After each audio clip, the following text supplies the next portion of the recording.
Hello बच्चों, आज मैं आपके लिए लेकर आ चुका हूं कुछ मोस्ट इंपोर्टेंट केमिस्ट्री जो हमारा टॉपिक रहता है जनरल साइंस का, उससे मोस्ट इंपोर्टेंट 98 क्वेश्चन यहां पे मैं लेकर आ चुका हूं।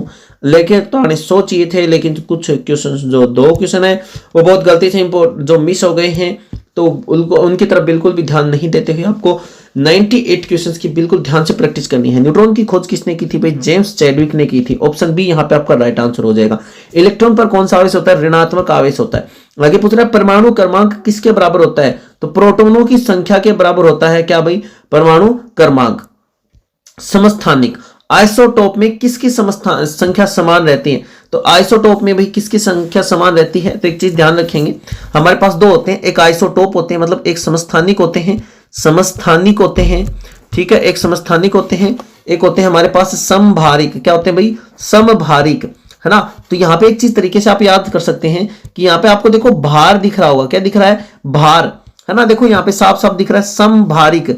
समभार का मतलब होता है, भार का मतलब होता है द्रव्यमान। एक तरीके से आप द्रव्यमान से रिलेट करेंगे। किससे रिलेट करेंगे? द्रव्यमान से आप इसको रिलेट करेंगे भाई, ठीक है। द्रव्यमान से आप इसको रिलेट करेंगे, तो द्रव्यमान से मतलब क्या हो गया कि भाई समभारिक जो होते हैं ना, समभारिक होते हैं, उसमें तो क्या होता है? द्रव्यमान समान होता है। सम का मतलब समान, समझ ही गएंगे। तो समभारिक में द्रव्यमान समान रहता है, लेकिन समस्थानिक में परमाणु क्रमांक समान रहता है। क्या समान रहता है भाई? परमाणु क्रमांक समान रहता है। अब परमाणु क्रमांक किसके बराबर होता है? अभी हम डिस्कशन करके आए, प्रोटॉनों की संख्या के बराबर। तो ऑप्शन कौन सा यहाँ पे राइट आंसर हो जाएगा? अपना सी ऑप्शन राइट आंसर हो जाएगा कि समस्थानिक में किसकी संख्या समान होती है? प्रोटॉनों की संख्या समान होती है। बिल्कुल ध्यान से रखेंगे, मैंने पूरा एक्सप्लेनेशन आपको यहाँ पे बता दिया है। समस्थानिक क्या होता है और समभारिक क्या होता है, तो मिस नहीं करना है। चलिए आगे बात करते हैं। परमाणु के प्लम पुडिंग मॉडल जो है, प्लम पुडिंग मॉडल किसने दिया था? प्लम पुडिंग मॉडल का सुझाव किसने दिया था? जे थॉमसन ने दिया था। इन्होंने कहा था कि जो परमाणु है वो किसके समान होता है? तरबूज के समान होता है। किसके समान होता है भैया? तरबूज के समान होता है। जैसे मान लो ये जो ग्रीन कवरिंग है, ये मान लो ग्रीन कवरिंग हो गई तरबूज की, ठीक है ना। ये ग्रीन कवरिंग हो गई तरबूज की, और इसके अंदर ये जो लाल भाग होता है तरबूज का, लाल भाग होता है तरबूज का, इसको उन्होंने कहा कि भाई ये क्या होता है? तरबूज का लाल भाग तो क्या होता है? पॉजिटिव चार्ज होता है, जो पूरे तरबूज में डिस्ट्रीब्यूटेड रहता है। ये जो था उन्होंने इसको नाम दिया पॉजिटिव चार्ज का। किसका नाम दिया बच्चों? पॉजिटिव चार्ज का इसको उन्होंने नाम दिया, ठीक है। ध्यान रखेंगे, किसका नाम दिया? पॉजिटिव चार्ज का। देखो पॉजिटिव चार्ज का नाम दिया, और उन्होंने कहा कि इसके अंदर जो इसके ब्लैक कलर के बीज होते हैं तरबूज के, मान लो ये जो बीज हैं, ये जो बीज है तरबूज के अंदर, ये क्या होता है? नेगेटिव चार्ज होता है। ये था उनका प्लम पुडिंग मॉडल, ठीक है ना, प्लम पुडिंग मॉडल। तो इस चीज को ध्यान में रखते हुए आप ध्यान से समझेंगे कि प्लम पुडिंग मॉडल में उन्होंने क्या कहा था, ठीक है ना। तो जे थॉमसन यहाँ पे आपका राइट आंसर हो जाए। भारी जल का सूत्र क्या होता है? D2O। भारी जल का सूत्र D2O, बिल्कुल भी नहीं भूलना है। पदार्थ की चौथी अवस्था कौन सी होती है? प्लाज्मा होती है। और 5वीं अवस्था कौन सी होती है? Bose Einstein condensate. ध्यान रखेंगे, बोस आइंस्टीन कंडेंसेट क्या होता है? देखो लिख देता हूं, बोस आइंस्टीन कंडेंसेट, ठीक है ना। बोस आइंस्टीन कंडेंसेट, ये आपकी 5वीं अवस्था होती है। कौन सी होती है बच्चों? 5वीं अवस्था होती है पदार्थ की, ठीक है, ध्यान रखेंगे। और चौथी अवस्था क्या बता रही है आपको? प्लाज्मा। किसी भी तत्व में रासायनिक गुण किस पर निर्भर करते हैं? किसी भी तत्व के रासायनिक गुण जो है वो किस पर निर्भर करते हैं? उसकी परमाणु संख्या के ऊपर निर्भर करते हैं किसी भी तत्व के रासायनिक गुण। अम्ल, क्षार और लवण, इससे कुछ इंपॉर्टेंट क्वेश्चन है। नीले लिटमस पत्र को लाल करने वाला घोल कैसा होता है? देखो एक होता है हमारे पास अम्ल होता है, और एक होता है हमारे पास क्या होता है बच्चों? क्षार होता है। अब ध्यान से समझेंगे अम्ल और क्षार, यहाँ पे हम क्या समझने वाले हैं अम्ल और क्षार से। तो अम्ल देखो मैं यहाँ पे आपको एक ट्रिक्स के माध्यम से बताऊंगा, देखना ध्यान से। देखो अम्ल किससे शुरू होता है? ए से। किससे शुरू होता है बच्चों? ए से। और ए के बीच में जस्ट बाद में क्या आता है? बी। एक जस्ट बाद में क्या आता है? बी, ठीक है ना। और बी के बाद में ही कहीं ना कहीं आपको आर देखने को मिलता है, मतलब रेड देखने को मिलता है। बात समझ में आ रही है आपको? ब्लू से रेड। देखो ए से बी, यहाँ पे आप एक तरीका और भी आप यहाँ पे आप इसका समझ सकते हो कि आबरा। क्या समझते हो? आबरा, आबेरा, आबेरा, आबेरा, मतलब एक जो अम्ल होगा, एसिड जो होगा, वो ब्लू लिटमस को, बी से हो जाएगा आपका ब्लू, क्या हो जाएगा बच्चों, ब्लू, ब्लू हो जाएगा। आर से क्या हो जाएगा, रेड, तो ब्लू से रेड में कन्वर्ट करता है कौन, अमल, क्या करता है भाई, अमल। और क्षार क्या करता है, क्षार यहां पे आपका क्या काम करेगा, क्षार काम करेगा रेड से किस में कन्वर्ट करेगा, ब्लू में, रेड से किस में कन्वर्ट कर देगा, ब्लू में, ठीक है ना, किस में कन्वर्ट कर देगा, ब्लू में। तो ये काम हो जाएगा क्षार का। अब यहां पे हमें कह रहा है, यहां पे हमें क्या कह रहा है कि नीले लिटमस पत्थर को लाल करने वाला, अब आप इसका आंसर बताओगे कमेंट सेक्शन में कि नीले लिटमस को लाल करने वाला कौन सा होता है, अमल होता है, क्षार होता है। तभी मैंने बता दिया नीले को लाल कर रहा है कौन कर रहेगा, अमल। अगर लाल को नीले के लिए बोलता तो वो क्या हो जाता, आपका क्षार हो जाता, ठीक है ना, ध्यान रखेंगे, बिल्कुल भी भूलना नहीं है। चलो देखो आगे, शुद्ध जल का पीएच कितना होता है, शुद्ध जल का पीएच 7 होता है, बिल्कुल भी ध्यान रखना है, आपको भूलना नहीं है। मानव रक्त का पीएच कितना होता है, ये क्वेश्चन बहुत इंपॉर्टेंट है। मानव रक्त का पीएच 7.4 होता है, ध्यान रखेंगे 7.4 ब्लड का पीएच होता है। सिरके में कौन सा अम्ल होता है, ये जो अम्ल की है ना, ये मतलब किसमें कौन सा अम्ल होता है, ये थोड़ा आप पढ़ के जाएंगे, है ना। अगर आप डिमांड करोगे तो मैं आपको इसकी वीडियो भी प्रोवाइड करवा दूंगा। तो सिरके में कौन सा अम्ल हो जाएगा आपका, एसिटिक एसिड होता है। कौन सा एसिड होता है भाई, एसिटिक एसिड सिरके में होता है। दूध के खट्टे होने का क्या कारण है, दूध के खट्टे होने का क्या कारण है, देखो लैक्टिक एसिड, लैक्टिक एसिड के कारण दूध खट्टा हो जाता है। आपको पता है लैक्टोबैसिलस नामक है ना बैक्टीरिया होता है, वो क्या करता है, दूध को दही में परिवर्तित कर देता है। एंटी एसिड की प्रकृति कैसी होती है, क्षारीय होती है। एंटी एसिड आ गया मतलब कैसी होगी, क्षारीय होगी, वेरी सिंपल, ठीक है ना। ठीक है चलो भाई आगे, धावन सोडा का रासायनिक नाम क्या है, धावन सोडा का रासायनिक नाम क्या है, बिल्कुल ध्यान से समझेंगे और इसका आंसर देंगे। धावन सोडा का, तो धावन सोडा का रासायनिक नाम हो जाएगा आपके पास सोडियम कार्बोनेट, ठीक है। और इसका फॉर्मूला हो जाएगा आपके पास Na2CO3, क्या हो जाएगा, Na2CO3, ये आपके पास इसका फॉर्मूला हो जाएगा, यहाँ पे याद रखेंगे। खाने वाले सोडे का रासायनिक नाम क्या है, खाने का सोडा जो है उसका रासायनिक नाम क्या है, तो खाने के सोडे का रासायनिक नाम हो जाएगा सोडियम बाइकार्बोनेट, क्या हो जाएगा, सोडियम बाइकार्बोनेट, और इसका क्या हो जाएगा, सोडियम कार्बोनेट, बिल्कुल ध्यान रखेंगे, ठीक है। चलिए आगे बात करते हैं। पीएच की खोज किसने की थी, पीएच की खोज किसने की थी, सोरेनसन, किसने की थी, सोरेनसन ने पीएच स्केल की खोज की थी। अम्लीय वर्षा का मुख्य घटक क्या होता है, SO2 और NO2, यही होता है जो पहला ऑप्शन आपके सामने दिख रहा है आपको, यही अम्लीय वर्षा का मुख्य घटक होता है, ठीक है। धातु और अधातु आवर्त सारणी, है ना, आवर्त सारणी से इंपोर्टेंट कुछ क्वेश्चन हम देखने वाले हैं यहाँ पे। आवर्त सारणी किसने विकसित की थी, आवर्त सारणी किसने विकसित की थी, वेरी इंपॉर्टेंट क्वेश्चन है। मोस्ले ने यहाँ पे आवर्त सारणी दी थी, आधुनिक आवर्त सारणी की हम यहाँ पे बात कर रहे हैं, ठीक है ना।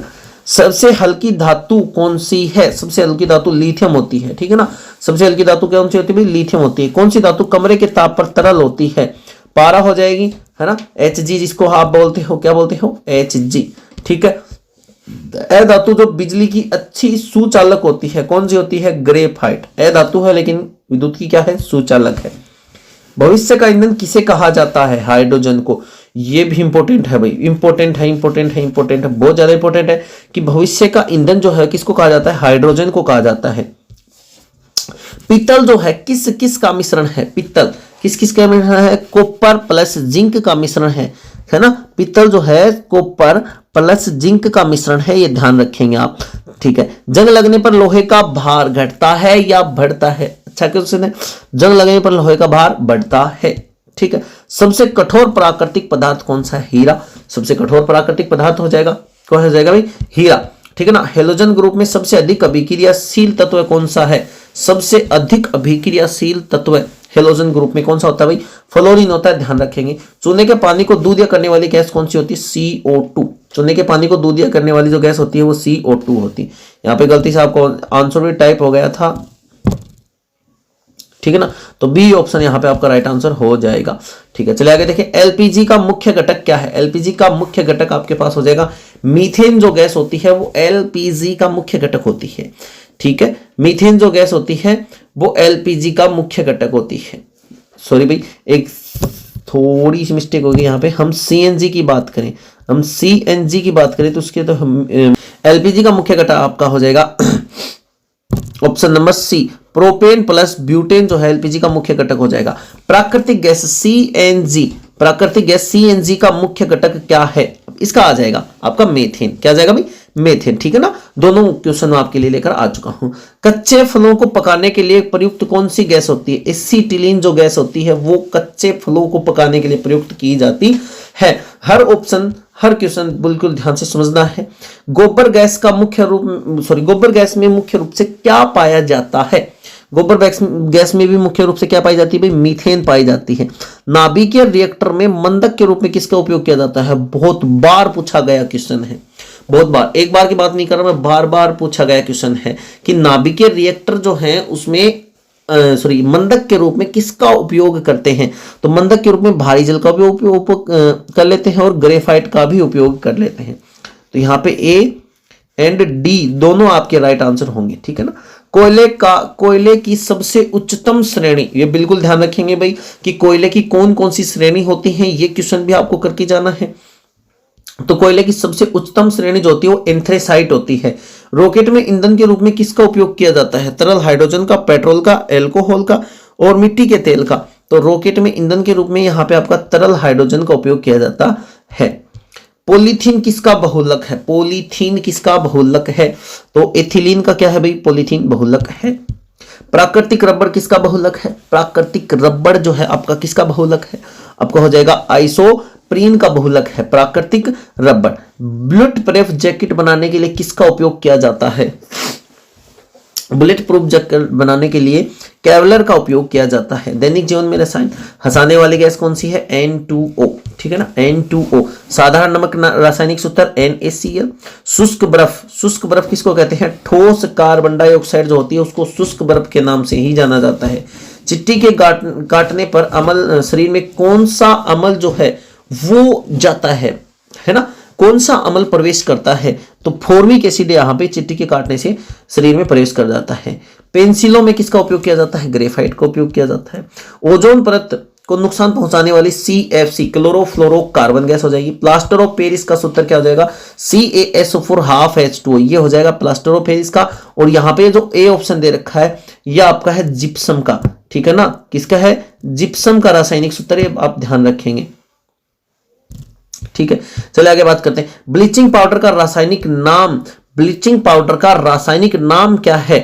तो यहां पे आपका राइट आंसर हो जाएगा कैल्शियम ऑक्सीक्लोराइड। ब्लीचिंग पाउडर का रासायनिक नाम है कैल्शियम ऑक्सीक्लोराइड। ठीक है। लाल दवा का रासायनिक नाम क्या है? लाल दवा, रेड मेडिसिन के नाम से किसको जाना जाता है? तो पोटेशियम परमैंगनेट को लाल दवा, KMNO4 को लाल दवा के नाम से जाना जाता है, KMNO4, पोटेशियम परमैंगनेट के नाम से। दूध की शुद्धता किससे मापी जाती है? दूध जो होता है ना उसकी शुद्धता किससे मापी जाती है? लैक्टोमीटर से दूध की शुद्धता मापी जाती है। मैं आपके लिए यहां पे मैं आपको बता दूं, मैं स्केल की वीडियो पे आपके लिए लेकर आऊंगा कि कौन सा स्केल किस काम में आता है। सभी स्केल जो है वो हम उस एक ही वीडियो में हम पढ़ने वाले हैं, तो बिल्कुल भी आपको टेंशन नहीं लेनी है किसी भी टॉपिक को लेकर। आप टॉपिक बताइए, वीडियो मैं प्रोवाइड कर दूंगा। ऑक्सीकरण में क्या होता है? ऑक्सीकरण में क्या होता है भैया? ऑक्सीकरण की यहां पे हमसे बात कर रहा है।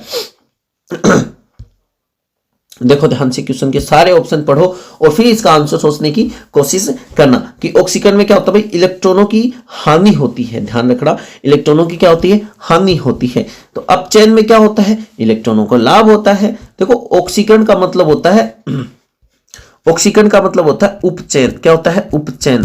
ठीक है। और अपचयन में क्या होता है? फिर इलेक्ट्रॉनों का क्या होता है? लाभ होता है। इसमें इलेक्ट्रॉन क्या होते हैं? जुड़ जाते हैं।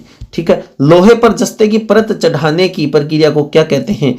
लोहे पर गैल्वेनाइजेशन कहते हैं। बहुत इंपॉर्टेंट है, एनसीईआरटी का ही क्वेश्चन है। क्या कहते हैं भाई? गैल्वेनाइजेशन।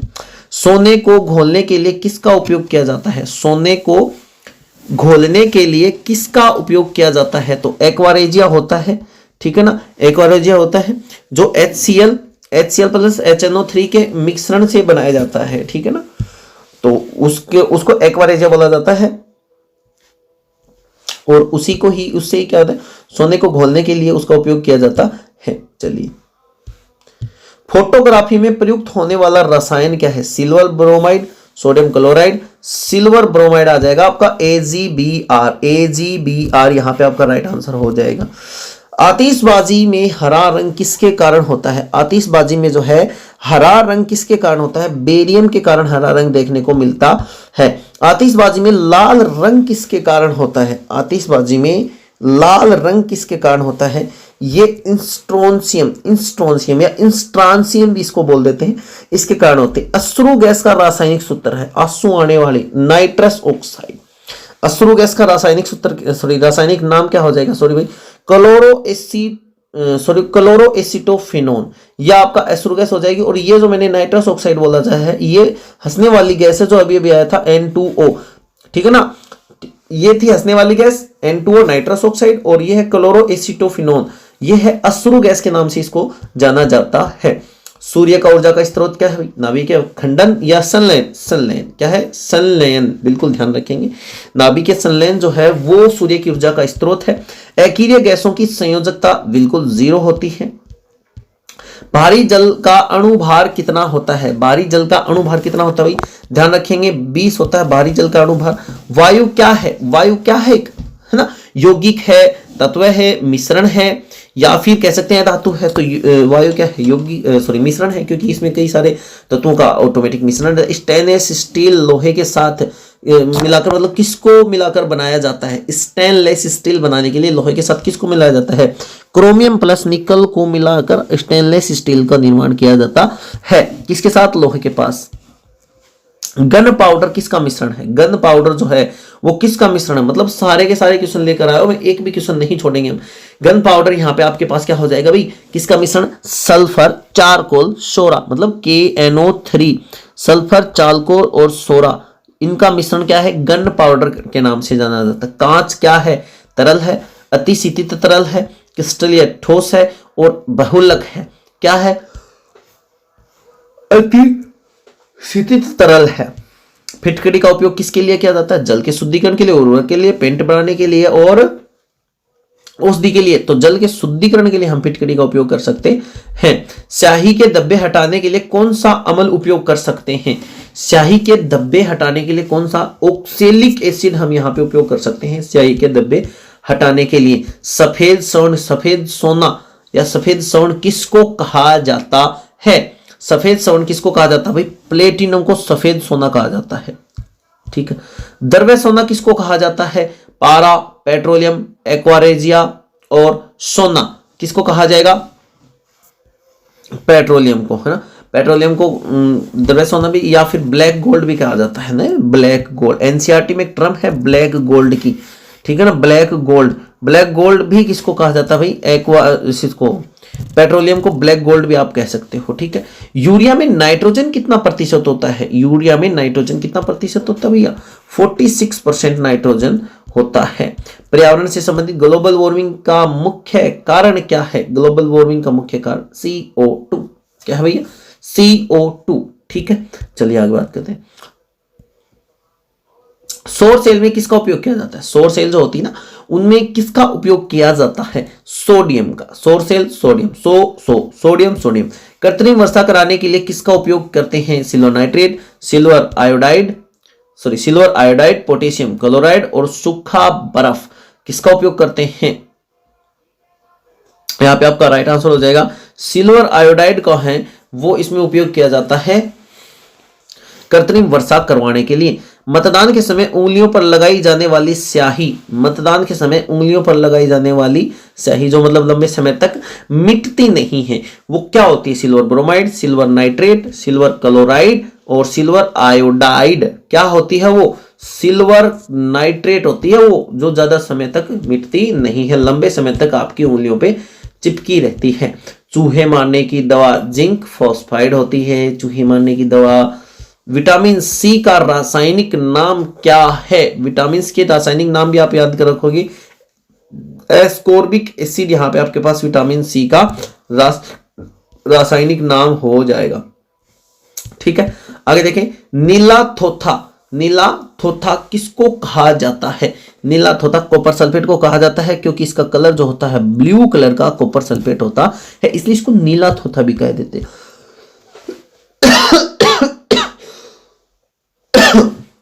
सॉरी, चूना पत्थर का रासायनिक नाम क्या है? कैल्शियम कार्बोनेट के नाम से इसको जानते हैं और इसका रासायनिक नाम कैल्शियम कार्बोनेट हो जाएगा। सिंदूर का रासायनिक सूत्र क्या है? सिंदूर का रासायनिक सूत्र है HGS, ठीक है ना, HGS सिंदूर का रासायनिक सूत्र है। बहुत ध्यान रखेंगे भाई, बहुत इंपॉर्टेंट क्वेश्चन लेकर आए हो आज आपके लिए। HGS का जो किसका रासायनिक सूत्र है? सिंदूर का रासायनिक सूत्र है क्या? HGS। Caustic soda, caustic soda का रासायनिक सूत्र क्या है? कास्टिक सोडा का रासायनिक सूत्र आपके पास हो जाएगा sodium hydroxide, NaOH। Caustic soda का रासायनिक सूत्र हो जाएगा आपके पास सोडियम हाइड्रोक्साइड। अब यहां पे आपके पास कुछ मोस्ट इंपोर्टेंट वन लाइनर है, मतलब मैं उनके ऑप्शन नहीं लेके आया हूं, बिल्कुल आपको ध्यान से समझते हुए चलना है। क्या मैं आपको बता रहा हूं, क्या समझा रहा हूं, बिल्कुल ध्यान से समझ लेना है हर टॉपिक को। चलिए देखते हैं, कपास का मुख्य घटक क्या होता है भाई? कपास का मुख्य घटक का हो जाएगा सेलुलोज। दूध में पाए जाने वाला प्रोटीन केसीन होता है, ठीक है ना। शराब का मुख्य घटक क्या होता है? एथाइल एल्कोहल होता है। हड्डियों में मुख्य रूप से कैल्शियम फास्फेट पाया जाता है। सबसे अधिक विद्युत ऋणात्मक तत्व है, सबसे अधिक विद्युत ऋणात्मक तत्व क्या होता है? फ्लोरीन होता है भाई। बहुत इंपॉर्टेंट क्वेश्चन मैं आपको बता दूं, सबसे अधिक विद्युत ऋणात्मक तत्व क्या होता है? फ्लोरीन होता है। वायुमंडल में प्रचुर गैस कौन सी होती है? नाइट्रोजन होती है, 78% पाया जाता है। समुद्र के पानी में नमक किस विधि से प्राप्त किया जाता है? वाष्पीकरण विधि से। रेडियम की खोज किसने की थी? मैडम क्यूरी ने की थी। लोहे का शुद्धतम रूप पिंटुआ लोहा, कौन सा होता है? पिंटुआ लोहे। अस्पतालों में ऑक्सीजन सिलेंडर में पाए जाने वाले ऑक्सीजन के साथ कौन सी गैस मिलाई जाती है? Helium gas. कौन सी गैस मिलाई जाती है भाई? हीलियम। गोताखोर सांस लेने के लिए किन गैसों का मिश्रण उपयोग करते हैं? ऑक्सीजन और हीलियम। गोताखोर जो है वो सांस लेने के लिए किसका उपयोग करते हैं भाई? ऑक्सीजन प्लस हीलियम का उपयोग करते हैं। सिरका तनु विलयन एसिडिक, सिरका किसका विलयन है? तो किसका है भाई? एसिटिक एसिड का विलयन है सिरका, ठीक है। कैडमियम प्रदूषण से कौन सा रोग होता है? इटाई। कैडमियम प्रदूषण से कौन सा रोग होता है? इटाई। पारा प्रदूषण से कौन सा रोग होता है? मिनी माता। पारा प्रदूषण से कौन सा रोग होता है भाई? मिनी माता। टेफलॉन का प्रयोग किसके लिए होता है? नॉन स्टिक बर्तन बनाने के लिए टेफलॉन का उपयोग किया जाता है, नॉन स्टिक बर्तन। नायलॉन क्या है? पॉलीएमाइड है, नायलॉन पॉलीएमाइड है। हृदय की धड़कन नियंत्रित करने वाला खनिज कौन सा है? पोटेशियम है। समुद्री घास में क्या पाया जाता है? आयोडीन पाया जाता है, ठीक है। सबसे भारी तत्व है क्या है भाई? यूरेनियम है, सबसे भारी तत्व है।